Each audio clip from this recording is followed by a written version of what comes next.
وَقُلْ اهْبِطُوا بَعْضُكُمْ لِبَعْضٍ عَدُوٌّ اور ہم نے کہا تم سب یہاں سے اتر جاؤ، تم میں سے کچھ کے لیے دشمن بنو گے۔ انسان کو جنت سے دھرتی پر بھیجا گیا، لیکن بے مقصد نہیں۔ دھرتی امتحان کی جگہ ہے، سزا کی نہیں۔ آپسی ٹکراو، سنگھرش اور دشمنی اس دنیا کی واستوکتا ہے۔ ہی ایشور نے انسان کو رہنے کی جگہ دی، روزی دی، اوسر دیا، اور یہ سب الہین یعنی ایک سیمت سمے کے لیے ہے، ہمیشہ کے لیے نہیں۔ تم میں سے کچھ کے لیے دشمن بنو گے۔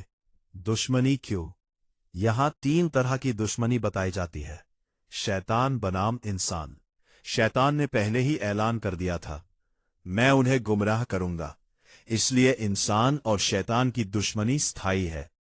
انسان بنام انسان، مت بھید، لالچ، سکتا، نسل، مذہب کا غلط استعمال، ان مکھیہ کارنوں کی وجہ سے ہی ایک انسان دوسرے انسان کا دشمن بنتا ہے۔ قرآن حقیقت بتا رہا ہے، آدرش نہیں بیچ رہا۔ دنیا کبھی پوری طرح جنت نہیں بنے گی۔ حق بنام باطل، ستیہ اور استیہ کا سنگھرش، ظالم اور مظلوم کی ٹکراہٹ، ایمان اور انکار کی لڑائی، یہ دشمنی نیتک ہے، نجی نہیں۔ یہ دشمنی فطرت ہے، آدیش نہیں۔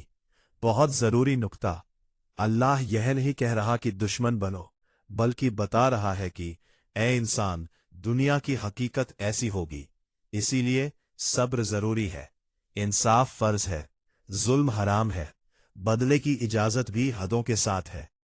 کیوں کہا کچھ کے لیے؟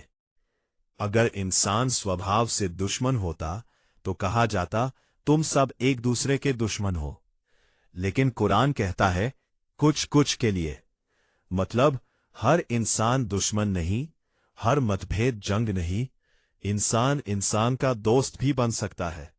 یہی وجہ ہے کہ نبیوں نے قومیں بدلی، دشمن دوست بنے، سماج بنے۔ وَلَكُمْ فِي الْأَرْضِ مُسْتَقَرٌّ وَمَتَاعٌ إِلَىٰ حِينٍ، اور تمہارے لیے دھرتی میں رہنے کی جگہ ہوگی اور زندگی کا سامان ہوگا، ایک نشچت سمے تک۔ دھرتی انسان کی اصلی پریکشا ستھلی ہے۔ اللہ نے زندگی کا پورا انتظام کیا ہے، مگر سمے سیمت ہے، اس لیے صحیح راستہ چنو۔ فَتَلَقَّىٰ آدَمُ مِن رَّبِّهِ كَلِمَاتٍ فَتَابَ عَلَيْهِ، پھر آدم نے اپنے پالن ہار سے کچھ شبد توبہ کے سیکھ لیے تو اللہ نے ان کی توبہ قبول کر لی۔ إِنَّهُ هُوَ التَّوَّابُ الرَّحِيمُ، نشچے ہی وہی بہت توبہ قبول کرنے والا، اتینت دیالو ہے۔ رویہ عن ابن عباس رضی اللہ عنہما، حضرت ابن عباس رضی اللہ عنہ سے روایت ہے، قال آدم یا ربی اسألک بحق محمد الا غفرت لی۔ آدم علیہ السلام نے عرض کیا، اے میرے رب، میں تجھ سے محمد صلی اللہ علیہ وسلم کے حق کے واسطے سے سوال کرتا ہوں کہ تو مجھے معاف کر دے۔ فقال اللہ یا آدم وکیف عرفت محمدا ولم اخلقہ، اللہ نے فرمایا، اے آدم، تو نے محمد کو کیسے جانا جبکہ میں نے ابھی اسے پیدا بھی نہیں کیا؟ قال یا ربی لما خلقتنی بیدک وَنَفَخْتَ فِيَّ مِن رُوحِكَ، آدم علیہ السلام نے کہا، اے میرے رب، جب تو نے مجھے اپنے ہاتھ سے پیدا کیا اور مجھ میں اپنی روح پھونکی، رفعت رأسی فرأيت مكتوبا على قوائم العرش لا الہ الا اللہ محمد رسول اللہ، تو میں نے عرش کے پائے پر لکھا دیکھا، لا الہ الا اللہ محمد رسول اللہ، اللہ کے سوا کوئی عبادت کے لائق نہیں، محمد اللہ کے رسول ہے۔ فعلمت انك لم تضف الى اسمك